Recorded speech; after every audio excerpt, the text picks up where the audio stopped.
Apa yang terjadi? Mengapa mantan orang nomor satu di Tiongkok, mantan pendahulu Xi Jinping yang menjadikan Xi Jinping suksesor atau pelanjut jabatan Politbiro tertinggi, Hu Jintao, digiring keluar ruangan di saat rapat penting 5 tahunan di Partai Komunis Tiongkok minggu lalu? Apakah ada power struggle yang akan menggoyang Xi Jinping seperti isu kudeta kemarin yang sesungguhnya benar-benar ada kekuatan lain yang tidak ingin Xi Jinping menjadi penguasa Tiongkok ketiga kalinya?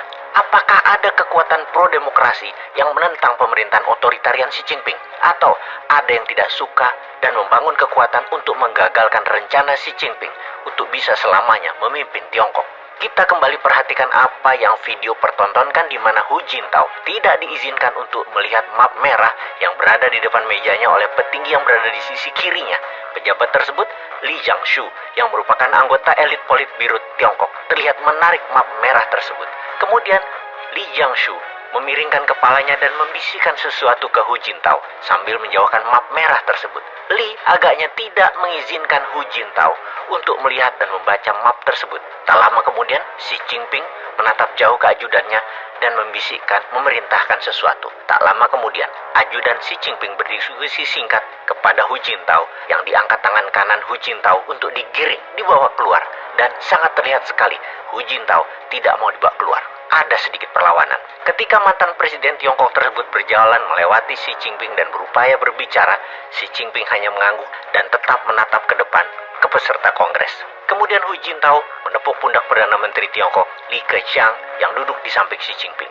Hu Jintao bukan hanya dibawa keluar ruangan, dia pun dibawa keluar gedung pertemuan, di mana tak lama setelahnya, data dan laporan tentang Hu Jintao di internet Tiongkok dihapus.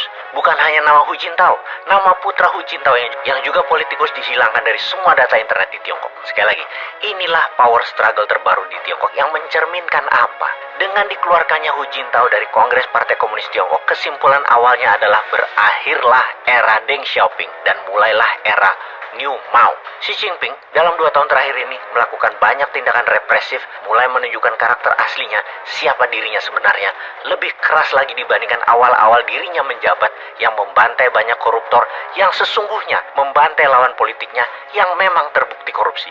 2 tahun terakhir dia memuluskan jabatan seumur hidup dan memenuhi ambisinya untuk menjadikan Tiongkok negara pusat dunia.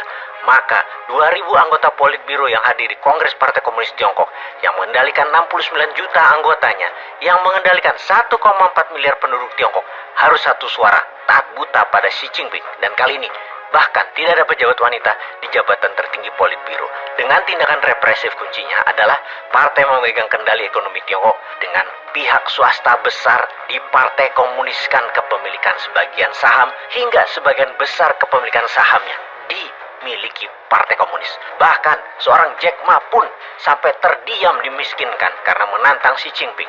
Salah satu strategi bengisnya Tiongkok dengan tidak adanya agama, maka genocide nggak ada konsekuensi transendentalnya. Disembelih aja lawan politiknya. Emang gue pikirin. Jadi bagi Indonesia, inilah yang harus kalian ingat dan sadar sebagai generasi muda. Generasi muda Indonesia harus sadar dan paham akan bahaya laten komunis Tiongkok yang dikemas dalam ekonomi, dalam strategi bernegara mau baru yang dapat mengancam demokrasi yang sedang kita nikmati saat ini. Jangan meremehkan komunisme mau baru.